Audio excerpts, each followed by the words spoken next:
मला हमेशा म्हणतो मी बोलतो फडणवीसला. आता का बोलतो? माझ्या समाजाच्या काळीजच कापून न्यायचं म्हणलं, काळजावर घाव घालायचं म्हणलं तर बोलतो ना मी. आता वाटत नव्हतं गद्दारी होईल, अंमलबजावणी होत्या म्हणून झाली. आता पण मी शब्द दिला मी बोलणार नाही काही या आंदोलनात बिन आंदोलन होऊच तर. तुम्ही म्हणता की आता इथून पुढे आंदोलनं झकपक होतील, शक्यता तुम्ही उपोषण टाळणार आहात. हो आता टाळणार आहे. पावणे 2 वर्ष झालं भाऊ, इमानदारीनं चालू आहे.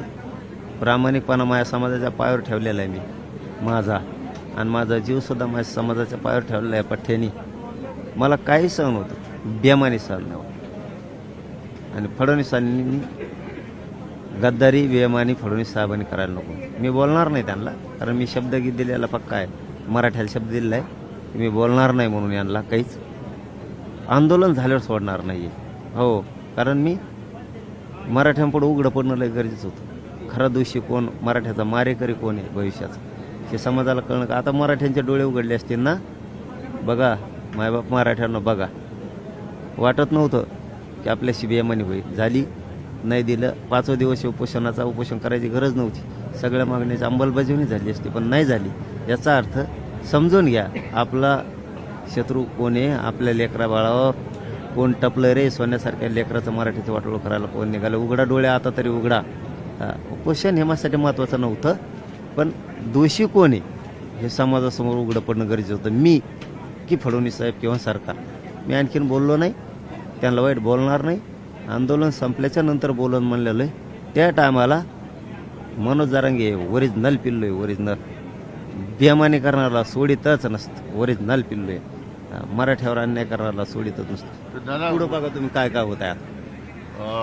कोर्टात अडकलेल्या आंदोलनाची सुनावणी पुन्हा सुरू करणार हे सुद्धा आता निश्चित झालं. कोणची कोर्टातल्या आरक्षण जे अडकलं कोर्टात त्याची पुन्हा सुनावणी सुरू होईल अशी शक्यता. ECBCचं लागली काडी. मग त्यासाठी आम्ही नको म्हणत होतो. ते जेवढ्या पोरांनी भरले ते जर रद्द झालं, ज्या पोरांनी ECBCतून घेतलं झालं, लावली काडी यांनी त्या पोराची.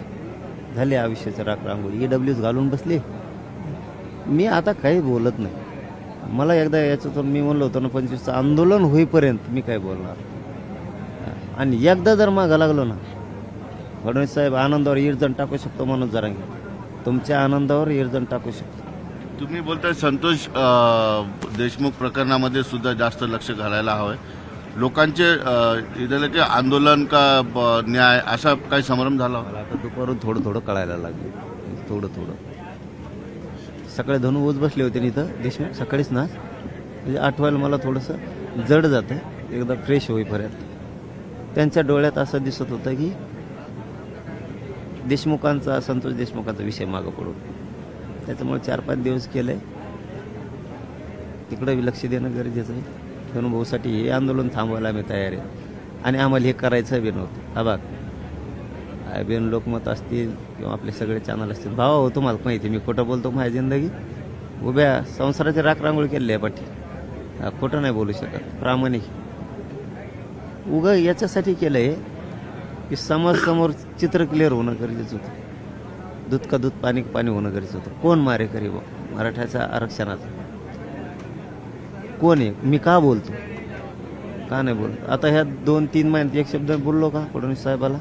आत्ता उद्या नाही बोलणार, पण ज्या दिवशी बोलायला चालू करेल त्याच्यासाठी ताळा सुद्धा काय राहणार. आता दूध का दूध पाणी पाणी झालं.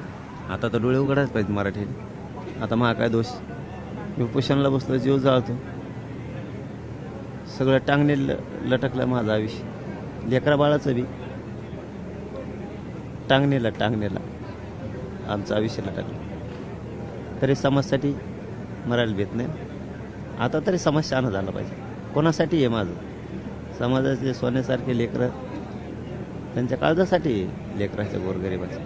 आता तरी त्यांनी समजून घ्यायला पाहिजे. आता कुणी नाही आपल्या दुनियात असं म्हणायला पाहिजे. मराठी नाही कुणी आपलं, विरोधी नाही, सत्ताधारी नाही, कुणी नाही आपलं. नसता फडणवीसांना आव्हान केल्याप्रमाणे फडणवीस साहेबांनी सांगितलं असतं 2 शब्दात, 1 वाक्यात विषय होता फक्त की तुमच्या मागण्या जे आहेत आमच्या त्याची अंमलबजावणी करतो, नाही तर नाही करी. संपला विषय. आम्ही उठून जाणार होतो.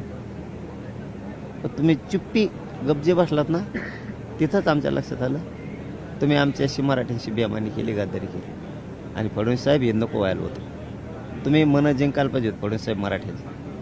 तुम्ही मराठ्यांशी बेमानी करायला नको होती आणि तुम्ही कोणाशी बेमानी करताय, सोडून देणारी वेगळी असतात.